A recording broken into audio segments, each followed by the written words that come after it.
Hi, second grade students. Today's story is from Knowledge 11, Lesson 2, called Charles Steinmetz Comes to America. Before I begin our story, I'm going to go over our vocabulary words.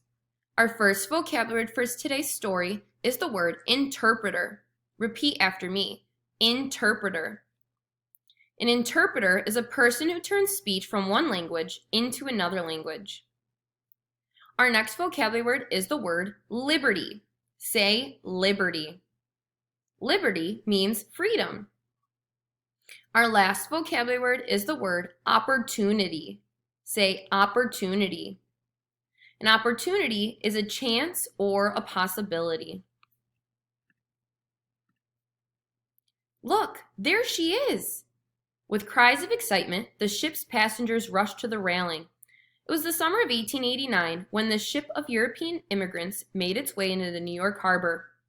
In the distance stood the sight they had dreamed of seeing, the Statue of Liberty, a symbol of freedom and hope, welcoming them to their new home in the United States of America. There were many push and pull factors that led many people to come to America. Some wanted their own farms or businesses and knew that there was a greater chance of doing that in America than in their old countries. Others came from poor places, where finding food and shelter had been a desperate daily struggle.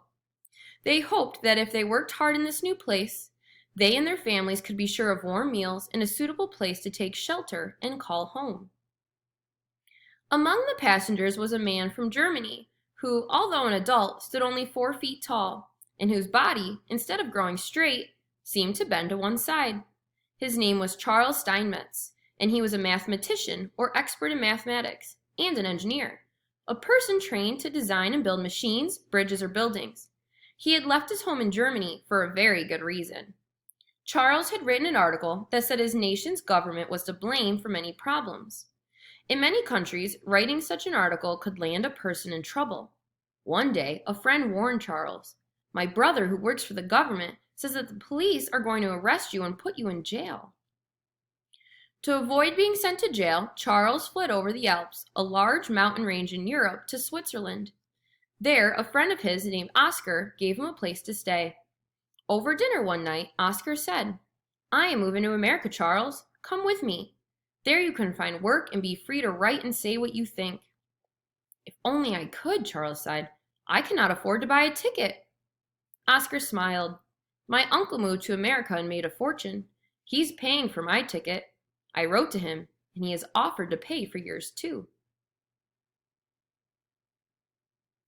Now, less than 2 months later, Charles and Oscar, along with many other European immigrants, were sailing into New York Harbor on the east coast of the United States. Charles was too short to see over the heads of the other passengers, but Oscar cleared a path for him through the crowd. A minute later, the two friends stood at the railing, staring up at the statue, whose lamp lit the way toward a new homeland. Beyond the Statue of Liberty, on its island in New York Harbor, was another island called Ellis Island. There were enormous buildings and docks on this island, where ships could anchor and unload passengers. Charles thought, "That's Ellis Island. That is where the American government decides who gets to enter the country and who might be turned away. I know that only a few people are turned away, those who are dangerous, sick, or do not have the papers saying they can move to a new country. But will they let me in after my trouble back at home?"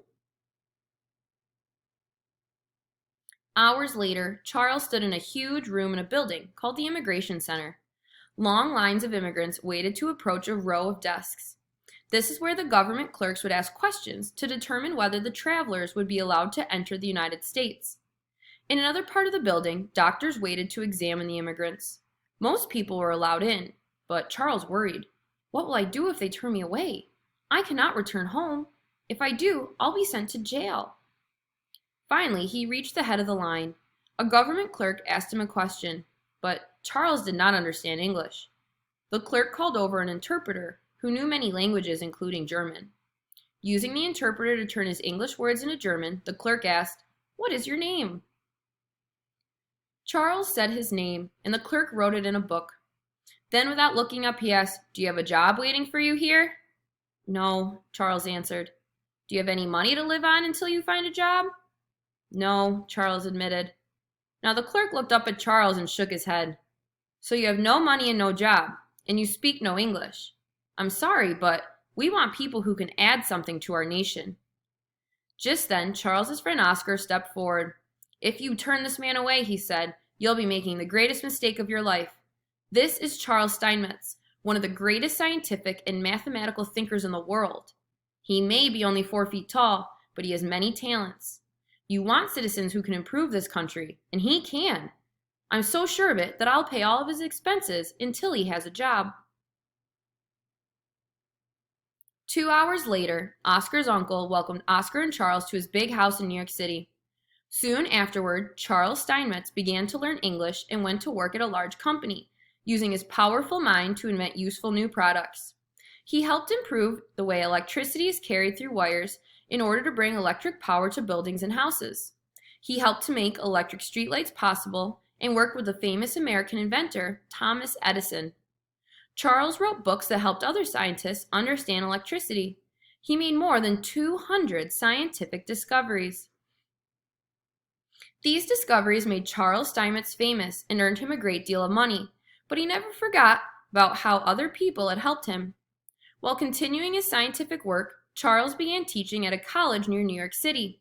He refused to take any pay for his teaching, saying, "Teaching others how to create useful inventions is the best way to repay the United States for taking me in." His friend Oscar understood. He explained in later years. Like so many others, Steinmetz came to America so he could help others with his talents and also have a good job in life for himself. That is why they call the United States the land of opportunity. Like many other immigrants, the move to America gave Charles a new chance to achieve something. Oscar continued, "I believe that each person brings something good to share. Putting all our talents together can make the United States and its citizens stronger and happier." But just think, that clerk at Ellis Island almost turned Charles Steinmetz away. Charles Steinmetz and his friend Oscar were two of the 23 million immigrants who came to the United States between the years of 1880 and 1920. The majority of these immigrants were from the European continent. Like Charles, these European immigrants sailed into New York Harbor and were registered into the United States at Ellis Island. Sometimes immigrants' names were recorded and changed or shortened to make them easier to say. And sometimes, as almost happened to Charles, immigrants were turned away. If they were too sick or did not have the right papers, they were not allowed to stay. Can you imagine what your life would be like today if Charles Steinmetz had been sent back to Germany?